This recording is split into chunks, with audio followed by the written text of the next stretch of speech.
بالله من الشيطان الرجيم بسم الله الرحمن الرحيم أولئك الذين حق عليهم القول في قد خلت من قبلهم من الجن والإنس إنهم كانوا خاسرين۔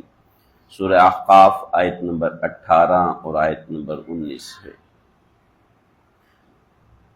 اللہ رب العزت ارشاد فرما رہے ہیں اولئک الذین حق علیہم القول، یہ وہ لوگ ہیں اور یہ وہ قومیں ہیں، دو قوموں کا ذکر آیا جن کے اوپر حق علیہم القول، کہ ان کے اوپر اللہ کا قول ثابت آ گیا، فی امتوں کے اندر، قد خلت من قبلہم، جو موجودہ لوگ ہیں ان سے پہلے امتیں گزر چکی، جیسے ان پر آیا ایسے ان پہ بھی آ سکتے، من الجن والانس، اب وہ قومیں چاہے جنات کی ہوں چاہے انسانوں کی ہوں۔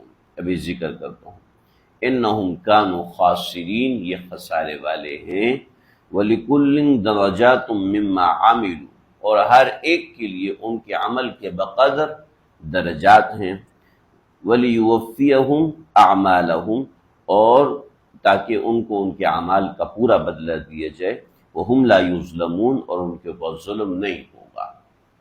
پیچھے دو لوگوں کا ذکر ہے، حضرت ابوبکر صدیق اور ایک وہ شخص جس نے کفر کیا، دونوں بندوں کا ذکر آیا۔ حضرات مفسرین لکھتے ہیں کہ دو بندے نہیں ہیں، اصل میں دو قسم کی سوچوں کا ذکر ہے۔ پیچھے وَوَصَّيْنَا الْإِنسَانَ بِوَالِدَيْهِ إِحْسَانًا، یہاں پر نیکوکار لوگوں کا ذکر آیا جس کی مثال سیدنا ابوبکر صدیق رضی اللہ تعالیٰ عنہ ہے۔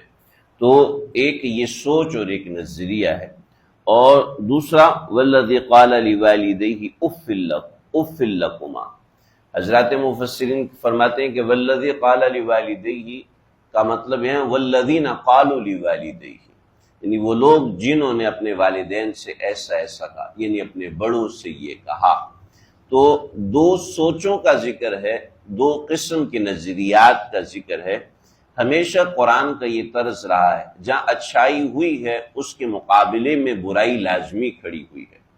اچھائی کے لِكُلِّ فِرْعَوْنَ موسیٰ محاورہ ہے کہ ہر موسیٰ کے لیے فرعون ہوتا ہے اور ہر فرعون کے لیے موسیٰ ہوتا ہے، چنانچہ کہ ہر اچھائی کے سامنے کوئی نہ کوئی برائی دیوار بنا کے کھڑی ہوتی ہے، اور وہ برائی اس اچھائی کو روکتی ہے۔ چنانچہ معاشرے کے اندر یہ دونوں قسم کی چیزیں پائی جاتی ہیں، اچھائی اور برائی آپس میں کمپیریٹیولی آتے ہیں اور اس کا مقابلہ ہوتا ہے۔ تو والذی قال لوالدیہ اف لکما، یہاں سے اس برائی کا ذکر ہے، کسی شخص واحد، فرد واحد کا ذکر نہیں ہے۔ تفصیل میں ذکر کر چکا ہوں، جیسے کہ اس آیت کے ذریعے سے مروان نے تہمت لگانے کی کوشش کی حضرت عبد الرحمن بن ابی بکر رضی اللہ تعالیٰ عنہ پر، وہ تھوڑا سا اس آیت کے حوالے سے کچھ تاریخی باتیں تھیں وہ میں نے ذکر کی۔ تفسیری بات یہی ہے کہ اس سے کوئی شخصیت مراد نہیں ہے، بلکہ والذی والذینہ کے معنی میں ہے کہ وہ تمام لوگ جنہوں نے یہ معاملات کیے۔ اب اس کے اندر خاص طور پہ والدین کا جو ذکر ہوا ہے وہ بطور تمثیل ذکر، بطور ایگزامپل ذکر ہوا، یعنی جیسے والدین کی نافرمانی ایک برائی ہے، اس برائی کو بطور مثال ذکر کیا ہے۔ کوئی بھی برائی ہو سکتی ہے، کسی بھی قسم کی برائی مراد لی جا سکتی ہے، چنانچہ کچھ لوگ اچھائی کے پرچار ہوتے ہیں اور کچھ لوگ برائی کے پرچار ہوتے ہیں۔ تو والذی قال لوالدیہ اف لکما، اس کے اندر برائی کے پرچار لوگ مراد ہیں، صرف والدین کے نافرمان مراد نہیں ہیں۔ چنانچہ اللہ رب العزت نے بہانے اور مختلف طرز اور مختلف مثالیں دی ہیں کہ انسان کسی طریقے سے ہدایت پکڑ لے، کوئی بات اس کے ذہن کے اقرب ہو جائے، قریب ہو جائے۔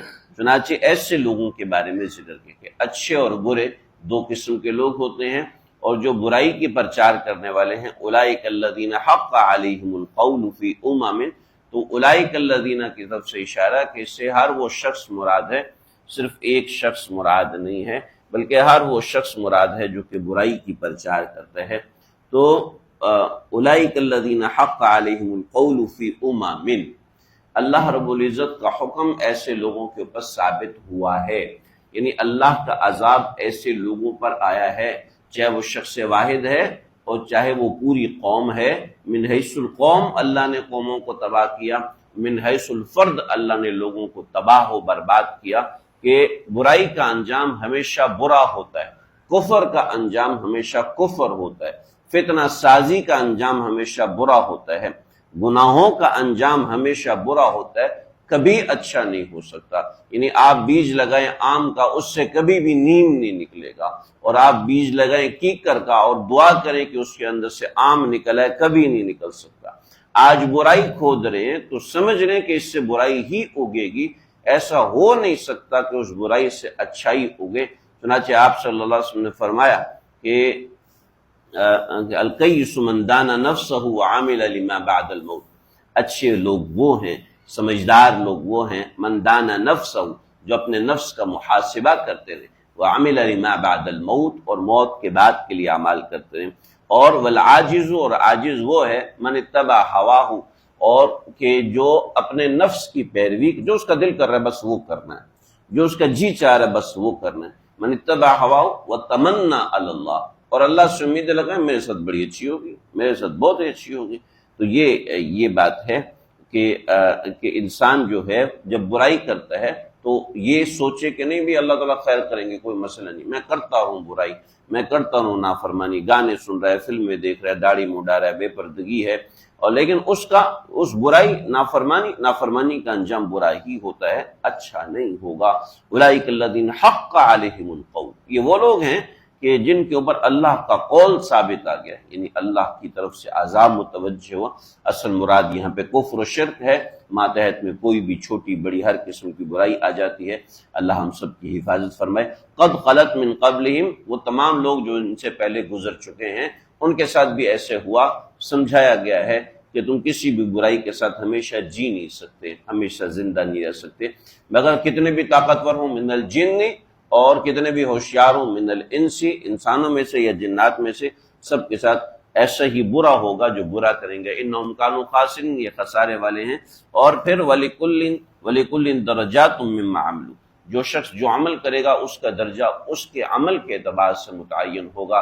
حدیث میں آتا ہے انبیاء کا درجہ سب سے اوپر ہوگا، پھر اس کے قریب پھر صلحاء، علماء، اتقیاء، حفاظ، ان کا درجہ ہوگا، پھر اس سے نیچے، پھر اس سے نیچے، پھر اس سے ایسے شہداء کا درجہ کہ انعم اللہ علیہم من النبیین والصدیقین والشہداء والصالحین وحسن اولئک رفیقا۔ قرآن میں 4 درجات کی ترتیب بتائی، سب سے پہلے انبیاء ہوں گے، پھر صدیقین ہوں گے، پھر شہداء ہوں گے، پھر صالحین ہوں گے، ایسے ہی ہر ایک کے وَلِكُلٍّ دَرَجَاتٌ مِّمَّا عَمِلُوا۔ ایسی برائیوں میں سب سے پہلا درجہ، سب سے بڑا درجہ منافقین کا ہوگا کہ ان کو سب سے زیادہ عذاب دیا جائے گا، اس کے بعد یہود کا، اس کے بعد بدعتی کا، اس طریقے سے وَلِكُلٍّ دَرَجَاتٌ مِّمَّا عَمِلُوا وَلِيُوَفِّيَهُمْ أَعْمَالَهُمْ، اور اعمال کا پورا بدلہ دیا جائے گا۔ چنانچہ دیکھ لیں اگر برائی ہے تو اس پہ توبہ کر لیں کہ وہ برائی کو ختم کر دیتی ہے، کہ التائب من الذنب کمن لا ذنب له، برائی کر لی، توبہ کر لی تو ایسے جیسے اس نے منہدم کر دیا اپنے اس درجے کو، تو ایسے ہے وَلِيُوَفِّيَهُمْ أَعْمَالَهُمْ، اعمال کا درجہ پورا کا پورا دیا جائے گا۔ یہ بڑی خطرناک سچویشن ہے۔ حدیث میں آتا ہے نبی علیہ السلام نے فرمایا، اس کو حدیث سے مسلسل بزہق کہتے ہیں۔ مسلسل بزہق کا مطلب یہ ہے کہ روایت سناتے وقت آپ صلی اللہ علیہ وسلم ہنسے تھے، ہنسنے کو کہتے ہیں زہق۔ اضحک اللہ سنک، اللہ تیرے دانتوں کو مسکراتا ہوا رکھے۔ تو آپ صلی اللہ علیہ وسلم نے فرمایا کہ قیامت کے دن اللہ ایک آدمی کو بلائیں گے، اور وہ آدمی ایسا ہوگا جو دوسروں کی برائیاں نہیں کرتا ہو، جو دوسروں کے عیبوں کو چھپاتا ہوگا۔ کسی کی بات آپ کو بری لگی، آپ ہر ایک کے کان میں بول رہے دیکھو اس نے ایسے کیا، دیکھو اس نے ایسے کیا، دیکھو اس نے یہ کیا، یہ تو برائی ہے۔ نمبر 1 تو غیبت ہے، غیبت کے ساتھ اپنی اچھائیاں اٹھا کے آپ اس کو پکڑا رہے ہیں۔ امام ابو حنیفہ فرماتے تھے کہ میں اگر غیبت کروں گا تو ماں کی کروں گا، تاکہ میری اگر برائیاں کسی کو، میری اگر نیکیاں کسی کو ملنے تو میری ماں کو ملے۔ علامہ شامی رحمۃ اللہ علیہ، فتاوی شام، جو فتوے کی سب سے بڑی کتاب ہے، جمہور ائمہ کے نزدیک، حنفیہ کے نزدیک سب سے بڑی کتاب، اور میں غیبت کے کچھ درجے، پہلا درجہ غیبت کا ہے کفر ہے، کہ انسان غیبت کرے اور اس کو حلال سمجھے، کہ گناہ کو حلال سمجھنے والا دائرہ اسلام سے ہی خارج ہو جاتا ہے۔ جسے کوئی شخص شراب پیے تو ٹھیک ہے، بہت بڑا گناہ کر رہا ہے، لیکن شراب پینے سے پہلے بسم اللہ پڑھ لے تو کافر ہو جاتا ہے، کہ ایک تو حرام کام کرے اس سے پہلے بسم اللہ پڑھ رہے. تو جب انسان حرام چیز کو حلال سمجھتا ہے، حرام چیز کو حلال کر کے، حلال بیان کر کے کرتا ہے، تو اس کے ایمان میں بھی شک ہونے لگتا ہے. علامہ شامی نے لکھا ہے، کوئی میری بات نہیں. آپ دیکھیں کہ اکثر ہم غیبت کو حلال سمجھ کے کر رہے ہوتے ہیں. ہاں بھائی، ہمارا تو حق بنتا ہے ہم اس کی برائی کریں، ہمارا تو حق بنتا ہے اس کی، چاہے اب وہ کوئی ہے، چاہے وہ کتنی بڑی پارٹی کا آدمی ہے، اس کی برائی بیان کرنا. حجاج ابن یوسف کی برائی ابن عمر کے سامنے لوگوں نے کی، فرمایا کیا حجاج ابن یوسف کی غیبت کرنا حلال ہے؟ کہا کہ نہیں حلال. تو پھر میرے سامنے کیوں کر رہے ہو؟ ہاں وہ کتنا بڑا ظالم تھا، قاتل تھا، مگر منع کر دیا. تو لیوفیہم اعمالہم، اعمال کا بدلہ پورا ہوگا. اس میں ایک چیز یہ کہ انسان عمل کرتا ہے بھول جاتا ہے، برائی کرتا ہے بھول جاتا ہے. چنانچہ غیبت کر رہا ہے اور یہ سمجھ رہا ہے کہ یہ تو میرے لیے حلال ہے، کسی کی برائی بیان کر رہا ہے اور وہ برائی کو حلال سمجھ رہا ہے، تو حلال سمجھتے ہوئے کفر ہے. اور دوسری صورت یہ ہے کہ حلال تو نہیں سمجھ رہا، حرام ہی سمجھتے ہوئے کر رہے تو پھر فسق ہے. اور کسی جگہ پر واجب ہے کہ آپ کو پتہ ہے کہ وہ شخص اس کو قتل کر دے گا، تو وہاں پر اس کی برائی بیان کرنا کہ بھئی تمہیں قتل کر دے گا، اپنی جان بچاؤ، تو وہ ایسا برا آدمی ہے، یہاں سے بھاگ جاؤ. چنانچہ یہاں پر لازم اور واجب ہے. کسی کی کوئی چوری کا منصوبہ بنایا جا رہا ہے، وہاں پر چوری، اس کی برائی بیان کرنا ضروری ہے. کہ یہ کوئی رشتے کے لیے آیا اور آپ کو پتہ ہے کہ بندہ 2 نمبر ہے، آپ کہتے ہو کہ نہیں جی برائی کرنا تو جائز ہی نہیں، میں کہوں گا بہت اچھا آدمی ہے، وہاں پر کرنا واجب ہے. تو لیوفیہم اعمالہم، اعمال کا صلہ پورا کا پورا دیا جائے گا، ایک چھوٹی سی نیت پہ بھی ہوگا. وہم لا یظلمون، اور ظلم نہیں کیا جائے، جو ہوگا اسی کا صلہ ہوگا.